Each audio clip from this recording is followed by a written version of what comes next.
नमस्कार दोस्तों, कोल्हा एसडी चैनल पर आपका हार्दिक स्वागत है। मैं हूं पीके मिश्रा, प्रयागराज की धरती से।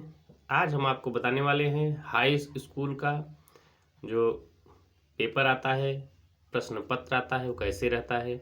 बहुत से बच्चों के मन में उत्सुकता होती है कि हमारा पेपर कैसे होगा, कैसे रहेगा। आपको हाई स्कूल प्रतिदर्श प्रश्न पत्र मॉडल पेपर है ये। समय आपका रहेगा 3 घंटे 15 मिनट का। 3 घंटे 15 मिनट का समय रहेगा। पूर्णांक रहेगा 70 नंबर। चूँकि आपको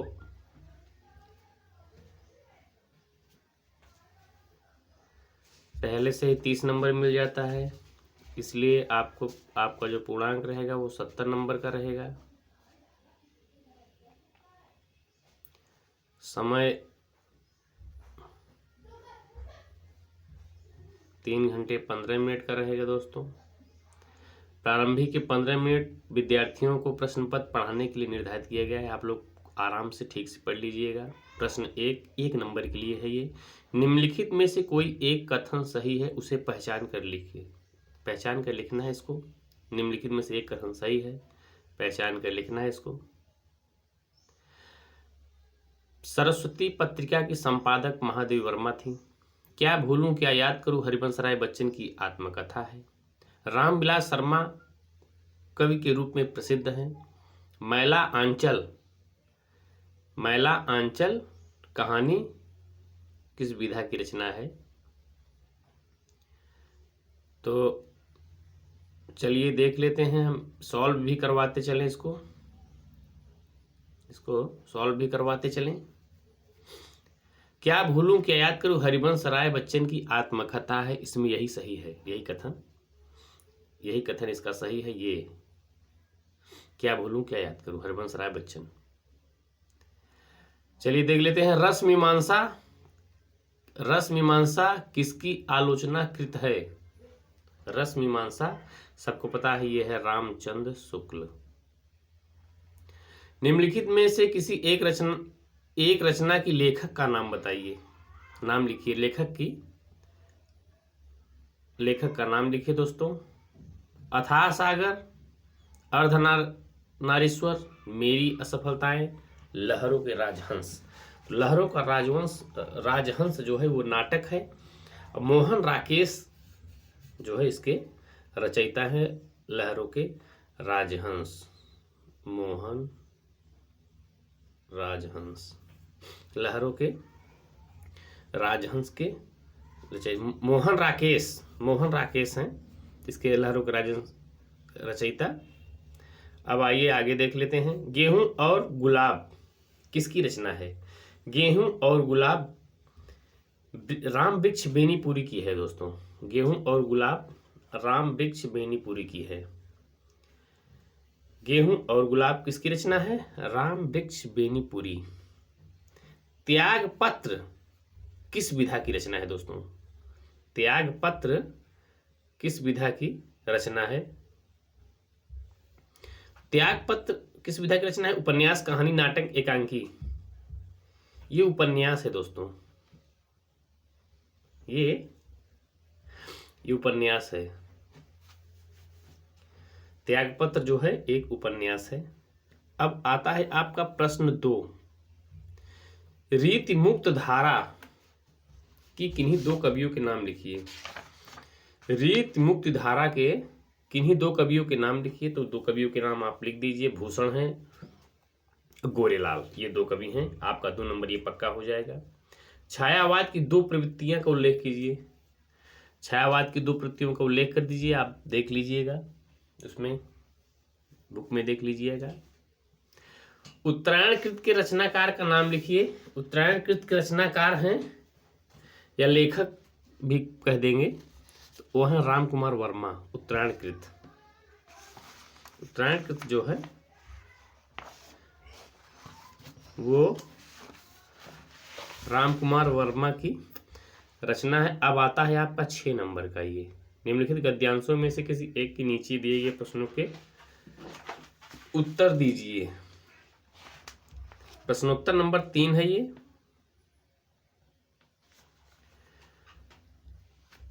भिन्न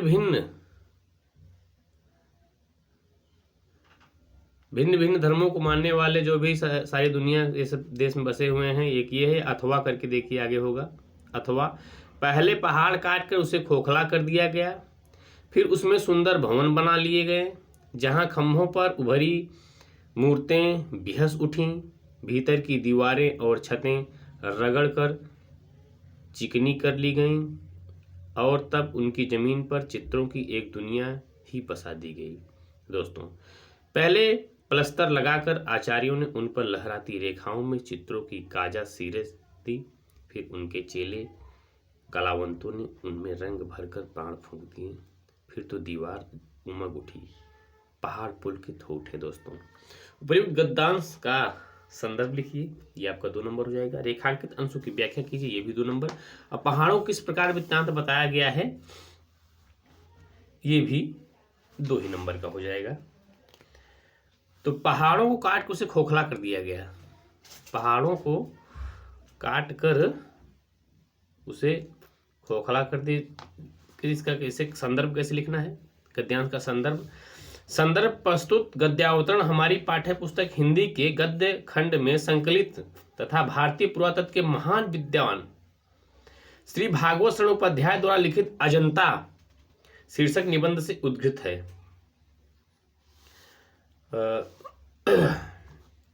पाठ का नाम अजंता, लेखक का नाम भागवत शरण उपाध्याय। रेखांकित अंशों की अगर आप व्याख्या कर रहे हैं तो प्रस्तुत गद्यांश में लेखक कहना है कि गुफा की भीतरी दीवारों और छतों का विधिवत रगड़ कर चिकना बना दिया गया है। इसे जहां पहले पहाड़ काट कर खोखला कर उसे सुंदर भवन बना लिए हैं। तत्पश्चात उस चिकनी पृष्ठभूमि पर चित्रकारों द्वारा अनेकानेक चित्र बना दिए गए, जिनको देखकर ऐसा लगता है कि मानव चित्र की एक नई दुनिया निर्मित कर दी गई हो। पहाड़ों को काटकर भवन का रूप दिया गया है, दीवारों, छतों और खंभों को चिकना कर उन सजीव चित्र निर्मित कर दिए गए हैं, चित्रों में रंग भर दिया गया है। यही सब आपको लिखना है, आप ऐसे ही लिख दीजिएगा, पढ़ेंगे तो आपको आ जाएगा। पहाड़ पुलकित हो उठे, ये है आपका 6 नंबर का, हमने आपको बता दिया। ये 2 नंबर के 6 नंबर की है ना, हाँ 6 नंबर का है ये। चलिए आगे देख लेते हैं। अब क्या आया, प्रश्नोत्तर नंबर 4। निम्नलिखित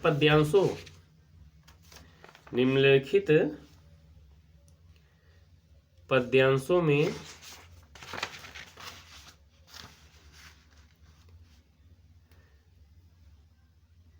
संदर्भ की व्याख्या काव्य सुंदर स्पष्ट कीजिए। निर्भय स्वागत करो मृत्यु का, मृत्यु एक विश्राम स्थल, जहां जीव से फिर चलता है धारण कर जीवन मंडल। मृत्यु एक सरिता है जिसमें श्रम के कातर जीव नहाकर फिर नूतन धारण करता है काया रूपी वस्त्र बहाकर। अथवा शून्य सुंदर वैन सुधा रस साने, शून्य सुंदर वैन सुधा रस साने। सयानी है जानकी जानी भली, तिरछे कर नैन दे सैन तिन्हें समुझाए कछ मुस्काई चली। तुलसी तहि अवसर सोहै सवय अलोकत लोचन लाभ अली। अनुराग ताड़ग में भान उदय बिहसी मनो मंजुल कंज कली। तो प्रश्नोत्तर नंबर 4 है ये। संदर्भ व्याख्या काव्य सौंदर्य। शून्य सुंदर वैन सुधा रस, ये है गोस्वामी तुलसीदास जी का, गोस्वामी तुलसीदास जी रचित कवितावली से लिया गया है। दोस्तों, इसमें दर्शाया गया है ग्राम बंधुओं ने राम के विषय में सीता जी से पूछा कि ये सांवले और सुंदर रूप वाले तुम्हारे क्या लगते हैं। ग्राम बंधुओं ने अमृत जैसे मधुर वचनों को सुनकर चतुर सीता जी उनके मनोभाव को समझ गई। सीता जी ने उनके अनेक प्रश्नों का उत्तर अपनी मुस्कान से ही दे दिया। मुख से कुछ बोलने की आवश्यकता नहीं पड़ी। उन्होंने स्त्रियोजित लज्जा के कारण केवल संकेत से ही राम के विषय में समझा दिया, यह मेरे पति हैं, यह मेरे पति है काम्य सौंदर्य में सीता जी का सांकेतिक पूर्ण उत्तर, भारतीय नारी की मर्यादा, लब्ध नेत्र निर्माण की भावना को रूप दिया गया है। प्रस्तुत पद में शैली चित्रात्मक व मुक्तक है, छंद सवैया है, रस श्रृंगार है। अलंकार सुनि सुंदर वैन सुधारस साने, सायनी है जानकी भली में अनुप्रस्थ अनुराग ताड़क भान उर्ध में है, उप्रेक्ष अनुप्रस्थ में छटा है, गुण माधुर्य है, शब्द संगति व्यंजना है। चलिए नेक्स्ट देख लेते हैं। निम्नलिखित में किसी एक लेखक का जीवन परिचय देते हैं उनकी रचना का उल्लेख कीजिए। अगर आप जीवन परिचय देंगे 2 नंबर का, एक रचना एक भी रचना लिख देंगे तो आपका 3 नंबर पक्का हो जाएगा। कुल्हा स्टी चैनल पे आप जाकर हमारे चैनल को सब्सक्राइब भी कर लीजिए और वहाँ से आचार्य रामचंद्र शुक्ल भागवत शरण उपाध्याय का जीवन परिचय और उनकी कृतियों के बारे में जयशंकर प्रसाद जी का भी है, आप वहाँ से देख लीजिए, पढ़ लीजिए, याद कर लीजिए, आपका 3 नंबर पक्का हो जाएगा। निम्न प्रश्न क और ख, निम्नलिखित कवियों में से किसी एक का जीवन परिचय दिया था। ये भी आपको मैथिली शरण गुप्त, महादेवी वर्मा, सूरदास जी का। आप कुल्हा हिस्ट्री चैनल पर जाइए, चैनल सब्सक्राइब करिए, वहाँ से आप इन महानुभावों का जो है कवियों का जीवन परिचय आप याद कर लीजिए। निम्नलिखित में किसी एक संदर्भ हिंदी अनुवाद कीजिए।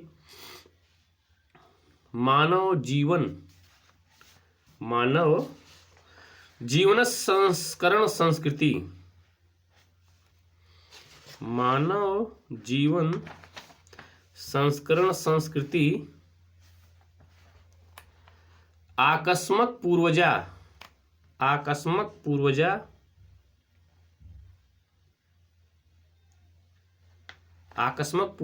मानव जीवन संस्कृतं महान्तं प्रत्ययम् अकुर्वन् ते अस्माकं जीवनस्य संस्करणायां यान् आचार्यान् विचार्यान् च आदर्शयन् तत् सर्वम् आकस्मक संस्कृति। इसका आपको हिंदी में अनुवाद करना है। मानव जीवन के विषय पे ये सब दिया गया है कि संस्कृत जो है मानव जीवन के में क्या प्रभाव डालती हैं, इसी के विषय में आपको देना है। हमें भारतीय संस्कृत प्रदुष्पद, ये जो है अगर आप ये लिखेंगे मानव जीवन से संस्कृत संस्कृति का, तो ये हिंदी काव्य खंड भारतीय संस्कृति के नामक पाठ से उद्गत हुआ है। मानव जीवन को संवारना, दोषों को दूर करना संस्कृति है। हमारे पूर्वजों ने मानव जीवन को शुद्ध करने के लिए महान प्रयत्न किए हैं। उन्होंने हमारे जीवन के संस्कारों के लिए आचारों विचारों को दिखाया गया, यह हमारी संस्कृति है। अथवा ये मान हित्वा प्रेम भवती क्रोध हित्वा सोचती, ये आप कर सकते हैं। अब आप देख लीजिए, अपनी पाठ्य पुस्तक के कंठस्थ हुआ एक श्लोक आप याद कर लीजिएगा। बंधनम मरणम वापि जयो वापि पराजयः उभयत्र समो वीरः वीर भायो हि वीरता। एक और देख लीजिए, सर्वे भवन्तु सुखिनम सर्वे सन्तु निरामया सर्वे भद्राणि पश्यन्तु मा कश्चिद् दुःखभाग् स्वेत् भवते। हतो वा प्रस्यासि स्वर्ण जित्वा भा भयोक्षसे महिम् निराशे निर्मरमो भूत्वा युद्धस्व विगत ज्वर। आप याद कर लीजिए इसको, ये भी आपका 2 नंबर का रहेगा। निम्नलिखित प्रश्नों में किसी 2 प्रश्न के उत्तर दीजिए। संस्कृत है। पिता कस्मात् उत्तर अस्ति, संस्कृति में उत्तर देना है, अब इसको भी याद कर लीजिए। करुण अथवा हास्य रस का स्थायी भाव, उसका परिभाषा बताइए आप 2 नंबर। उपमा अलंकार, उपमा अथवा रूपक अलंकार की परिभाषा देते हुए उदाहरण बताइए, इसका भी आपको 2 नंबर मिलेगा। सोठा अथवा रोला छंद का परिभाषा देते हुए इसके भी आपको 2 नंबर मिलेंगे। निम्नलिखित उपसर्गों में से किसी 3 के मेल के एक शब्द बनाइए। किसी 3 को मेल का शब्द बना लीजिए, जैसे सु है, सुलेख, सुपुत्री, सुडौल, प्रख्यात, प्रहार, उपनाम, उपवन, 3 हो गया। चलिए आगे देख लेते हैं। ख, किन्हीं 2 प्रत्ययों के प्रयोग से एक शब्द बनाइए। एक शब्द, ना से आप ना अंतिम में रहेगा तो कल्पना, ना अंतिम में रहेगा कल्पना। पन है बालपन, ये आप बना लीजिए। चलिए आगे देख लेते हैं। निम्नलिखित से दो समास विग्रह कीजिए और समास का नाम बताइए। चौराहा, चार राहों का समाहार, ये है समास, यह है विग्रह। और समास का नाम जो है, समास का नाम तो याद नहीं आ रहा है, फिर भी आप लोग पढ़ लीजिएगा, देख लीजिए। आगे चलिए नेक्स्ट देखते हैं। निम्नलिखित से किसी दो का तत्सम रूप लिखिए। घर का गृह होता है, गांव का ग्राम होता है, चांद का चंद्र होता है। प्यारे बच्चों देख लीजिए, घर का गृह, गांव का ग्राम, चांद का चंद्र। निम्नलिखित दो शब्द को पर्यायवाची लिखिए। चलिए ईश्वर का देख लेते हैं। ईश्वर का परमेश्वर, ईश परमात्मा, कमल का पंकज, अम्बुज जलज, जंगल का अरण्य यौवन, ये सब लिख दीजिए आप। दो संधि विक्षेप कीजिए, संधि का नाम लिखिए। संधि विक्षेप करके संधि का नाम लिखिए। प्रत्युत्तरम, प्रति प्लस उत्तरम, प्रत्युत्तरम। निम्नलिखित दो चतुर्थ और द्विवचन का रूप लिखिए, सब याद कर लीजिए। आपको एक 2 नंबर का आपका ये लेट लगा आएगा, किसी एक धातु का लेट लगा पुरुष का वचन लिखिए। निम्नलिखित में किसी दो वाक्यों को संस्कृत में अनुवाद कीजिए। प्रयाग गंगा तट पर स्थित है, तुम दोनों क्या करते हो, ये 2 नंबर का है। 2 वाक्यों का 1-1 नंबर के रहेंगे, 2 अगर कहेंगे तो 1 नंबर मिल जाएगा आपको। प्रयाग गंगा तटे स्थित है, तुम दोनों क्या करते हो। विद्या विनय से बढ़ती है। गंगा भारत की पवित्र नदी है, हमें माता पिता की सेवा करना चाहिए। चलिए नेक्स्ट 11वां प्रश्न देख लेते हैं, 6 नंबर का है दोस्तों। ये स्वास्थ्य और शिक्षा, ये निबंध है। स्वास्थ्य और शिक्षा, ये भी आपको लास्ट चैनल पे जाएंगे तो आपको मिल जाएगा। स्वास्थ्य और शिक्षा, पर्यावरण प्रदूषण, वन महोत्सव, साहित्य और समाज। अभी आपको पर्यावरण प्रदूषण ही मिलेगा, बाकी हम आपको डाल दे रहे हैं स्वास्थ्य शिक्षा और वन महोत्सव, साहित्य समाज। अपने पठित खंडकाव्य का आधारित निम्नलिखित प्रश्नों में से किसी एक का उत्तर दीजिए। मुक्तिद्यूत खंडकाव्य पर आधारित गांधी जी के चित्रण विशेषता मुक्तिद्यूत चतुर्संग के भान कथानक शब्दों में लिखिए। अगर पूजा खंडकाव्य, मेवाड़ मुकुट, मातृभूमि खंडकाव्य, ये भी आपका कितने नंबर का आएगा, ये भी 6 नंबर का रहेगा आपका। नहीं 3 नंबर का होता है क्या ये, हाँ 3 नंबर का रहेगा ये। तो इसी तरह से आपका ये समाप्त हो गया है। कर्मवीर भारती आधार पे राम का चित्रण कर दिए, आप इसको पढ़ लीजिएगा। और ऐसे ही और मॉडल पेपर के विषय में जानने के लिए हमारे कुल्हा स्टडी चैनल को सब्सक्राइब कर लिए, लाइक करिए, कमेंट करिए और बताइए आपको कैसा लगा। जय हिंद, जय भारत।